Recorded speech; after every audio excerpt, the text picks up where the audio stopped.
जय जोहार, नमस्कार संगवारी हो। स्वागत है आप सभी का छत्तीसगढ़िया न्यूज चैनल में। आइए जानते हैं छत्तीसगढ़ की 10 महत्वपूर्ण काम की खबर जो आपके लिए जान लेना जरूरी है। जिसमें आज की पहली बड़ी खबर, भारतीय जनता युवा मोर्चा ने छत्तीसगढ़ की राज्य सरकार के खिलाफ युवाओं के लिए रोजगार की मांग को लेकर के सीएम हाउस का घेराव किया। देश और प्रदेश भर के किन्नरों को केंद्र सरकार की ओर से हर साल 5 लाख रुपए का बीमा राशि दिया जाएगा। बेमेतरा जिला के थान खमरिया नगर पंचायत के अध्यक्ष राजेश ठाकुर के लिए लाए गए कांग्रेस की ओर से अविश्वास प्रस्ताव पारित हो गया है। रायपुर में भारतीय जनता पार्टी युवा मोर्चा की ओर से राज्य सरकार का घेराव किया गया। युवा मोर्चा के हल्ला बोल कार्यक्रम में प्रदेश भर के जिले और सभी खंड स्तर के भाजपा युवा मोर्चा के कार्यकर्ता और पदाधिकारी शामिल हुए। भाजपा के राष्ट्रीय अध्यक्ष तेजस्वी सूर्या ने इस आंदोलन का नेतृत्व किया। मुख्यमंत्री आवास को घेरने के लिए भाजपा युवा मोर्चा के कार्यकर्ता और पुलिस के बीच जगह जगह पर झड़प भी हुआ। पुलिस के द्वारा लगाए गए ओसीएम चौक और कालीबाड़ी चौक में घेराबंदी किया गया था। तो वहीं पुलिस और कार्यकर्ता के बीच हुई झड़प में कई कार्यकर्ताओं के घायल होने की भी खबर सामने आई है। साथ ही पुलिस ने भाजपा के पदाधिकारियों और कार्यकर्ताओं को गिरफ्तार भी कर लिया है। इस दौरान पुलिस ने कार्यकर्ताओं को रोकने के लिए पूरी कोशिश की। इसके बावजूद भी कई कार्यकर्ताओं के साथ युवा मोर्चा प्रदेश प्रभारी अनुराग सिंहदेव और अकलतरा विधायक सौरभ सिंह मुख्यमंत्री निवास तक पहुंच गए, जहां से इन दोनों को गिरफ्तार कर लिया गया। इससे पहले रायपुर नगर निगम की ओर से हुए सभा के दौरान भारतीय जनता युवा मोर्चा के राष्ट्रीय अध्यक्ष तेजस्वी सूर्या ने राज्य सरकार से दिसंबर महीने तक सभी रिक्त पदों को भरने की मांग की। साथ ही कहा कि अनियमित कर्मचारियों को नियमित किया जाए। उन्होंने चेतावनी देते हुए राज्य सरकार को कहा कि 3 महीने के भीतर सभी रिक्त पदों में भर्ती नहीं होगी तो बड़े पैमाने पर प्रदेश सरकार के खिलाफ आंदोलन किया जाएगा। सभा में भाजपा के प्रदेश प्रभारी डी पुरेंदेश्वरी, पूर्व मुख्यमंत्री डॉक्टर रमन सिंह, भारतीय जनता पार्टी के प्रदेश अध्यक्ष नारायण चंदेल, बृजमोहन अग्रवाल और सभी कार्यकर्ता शामिल रहे।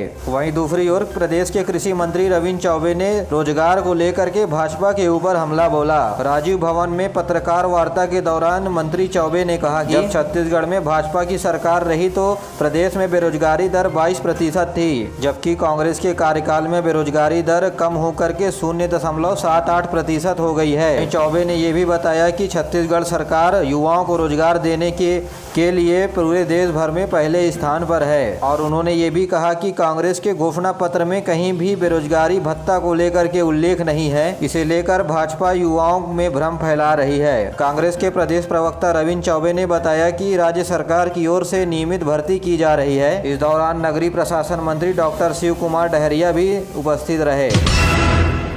केंद्रीय समाज और अधिकारिता मंत्री ने देश में किन्नरों को व्यापक तौर से चिकित्सा सुविधा पैकेज देने के लिए राष्ट्रीय स्वास्थ्य प्राधिकरण के साथ ही साथ एक समझौता ज्ञापन में हस्ताक्षर हुआ। केंद्रीय सामाजिक मंत्री डॉक्टर भूपेंद्र कुमार और स्वास्थ्य मंत्री मनसुख मांडविया कार्यक्रम में मौजूद रहे। इनमें केंद्रीय सामाजिक और अधिकारिता मंत्री ने कहा कि हर साल 5 लाख रुपए का व्यापक रूप से स्वास्थ्य बीमा देश के हर एक किन्नरों को दिया जाएगा। केंद्रीय स्वास्थ्य मंत्री ने कहा कि इस समुदाय के साथ होना चाहिए। मोदी सरकार दलित और समाज के कमजोर वर्ग के विकास के लिए प्रतिबद्ध है।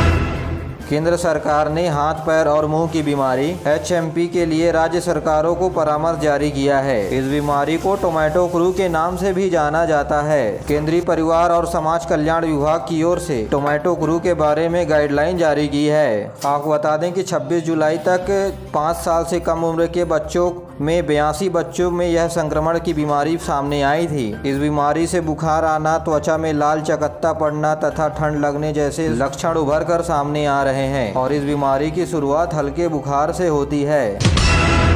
बेमेतरा जिले के थान खमरिया नगर पंचायत की अध्यक्ष अंजना ठाकुर के खिलाफ लाया गया अविश्वास प्रस्ताव पारित हो गया है। पीठासीन अधिकारी धनराज मरकाम की उपस्थिति में कराए गए मतदान के दौरान पक्ष में 11 और विपक्ष में 4 वोट पड़े हैं। जानकारी के मुताबिक कांग्रेस के 10 पार्षद अध्यक्ष के ऊपर पंचायत में काम सही नहीं होने का आरोप लगाते हुए 10 मई को कलेक्टर के समक्ष अविश्वास प्रस्ताव लाने की मांग की थी और मतदान के लिए 25 मई की तारीख तय की गई थी। लेकिन 24 मई को कोर्ट ने इस आदेश के खिलाफ स्थगन प्रस्ताव दे दिया था। हाई कोर्ट के द्वारा लगाए गए स्थगन को हटाने के बाद 3 महीने पश्चात वोटिंग हुआ।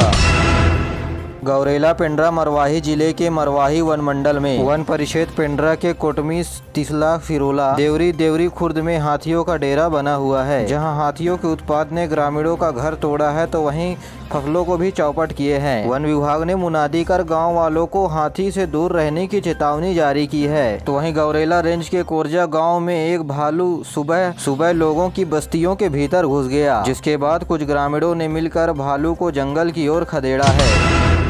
दुर्ग के हेमचंद विश्वविद्यालय की अधीनस्थ महाविद्यालयों में प्रचार की अनुमति से 10 सितंबर तक एडमिशन लिया जा सकता है। विश्वविद्यालय के प्रमुख ने बताया कि अब तक के 60% छात्रों ने यूनिवर्सिटी के अधीनस्थ महाविद्यालयों में एडमिशन ले चुके हैं। तो वहीं इसके अलावा उच्च शिक्षा विभाग की ओर से जारी एक पत्र के अनुसार महाविद्यालय में रिक्त स्थान होने पर महाविद्यालय की प्रचार की अनुमति के बाद 10 सितंबर तक एडमिशन लिया जा सकता है। तो वहीं कुलपति की अनुमति के बाद 20 सितंबर तक एडमिशन लिया जा सकता है। गरियाबंद जिला के मैनपुर के थाना में पदस्थ एएसआई शंकर लाल ने थाना में फांसी लगा करके आत्महत्या कर लिया। फिर इसके पीछे का कारण अभी तक पता नहीं चल पाया है। कुंडा गांव क्षेत्र के फरसगांव थाना क्षेत्र के रंजना रास्ते में नदी को पार करते हुए 21 अगस्त को एक जवान लड़का बह गया था, जिसके शव को बरामद कर लिया गया है। कोरबा जिले के बांगो डैम में गेट के पास एक बच्चा सेल्फी लेते हुए गिर गया था, जिसका अभी तक पता नहीं चल पाया है। पहले इन्हें कोरबा की रेस्क्यू टीम खोज रही थी, लेकिन अब बिलासपुर की भी की टीम इन्हें खोज रही है। सरकारी कर्मचारी फेडरेशन के तत्वाधान में करीब 90 कर्मचारी संगठन महंगाई भत्ता और गृह भाड़ा भत्ता को लेकर के अनिश्चितकालीन हड़ताल पर हैं। सभी कर्मचारी रायपुर के धरना स्थल पर सरकार के खिलाफ धरना प्रदर्शन कर रहे हैं, जिसके चलते कामकाज ठप हो गया है। सरगुजा संभाग के फेडरेशन के उपाध्यक्ष राजेश सिंह ने बताया कि मांगे पूरी होने तक धरना प्रदर्शन जारी रखेंगे। इधर हड़ताल को देखते हुए राज्य सरकार ने प्रदेश के जिले के सभी कलेक्टरों को कार्य को सुचारू रूप से चलाने के लिए वैकल्पिक व्यवस्था बनाने की बात कही है। छत्तीसगढ़ में 3 दिनों तक मौसम साफ होने के बाद आज से फिर बारिश होने की संभावनाएं जताई जा रही है। रायपुर मौसम केंद्र के वैज्ञानिक एसपी चंद्रा ने बताया, मानसून का अधिकतम समय बीत चुका है, ऐसे में मौसम की ढलानी गतिविधियां चरम पर हैं। आज से प्रदेश में बादल बढ़ेंगे और अधिकांश हिस्सों पर बारिश होगी। आज से प्रदेश में 27 तारीख तक अधिकांश जगहों पर बारिश होने की संभावनाएं बनी हुई है। इस दौरान बारिश होने की संभावनाएं कम है, लेकिन अधिकतम स्थानों पर बारिश होती रहेगी। रायपुर के Swami Atmanand English medium school में टीचर भर्ती में 831 उम्मीदवार रहे अनुपस्थित। Swami Atmanand English medium school में शिक्षक भर्ती के लिए लिखित परीक्षा आयोजित की गई थी। परीक्षा के लिए 2317 उम्मीदवारों को चिन्हांकित किया गया था। इनमें से 1486 ने ही परीक्षा दी, 831 अनुपस्थित रहे। लिखित परीक्षा के नतीजे 25 अगस्त से पहले जारी करने की संभावना है। राजधानी के सरकारी इंग्लिश मीडियम स्कूल में व्याख्याता शिक्षक, सहायक शिक्षक समेत 332 पदों के लिए संविदा भर्ती होंगे। पहले दिनों में इसके लिए आवेदन मंगाए गए थे, लेकिन आवेदन की जांच करने के बाद 2317 उम्मीदवार ही पात्र मिले थे। मेरे प्यारे साथियों, आज के लिए बस इतना ही। वीडियो पसंद आए तो वीडियो को लाइक करें, चैनल को सब्सक्राइब करें और अपने दोस्तों के साथ जरूर शेयर करिए। दीजिए मुझे इजाज़त, मिलते अगले वीडियो में। तब तक के लिए जय हिंद, जय छत्तीसगढ़।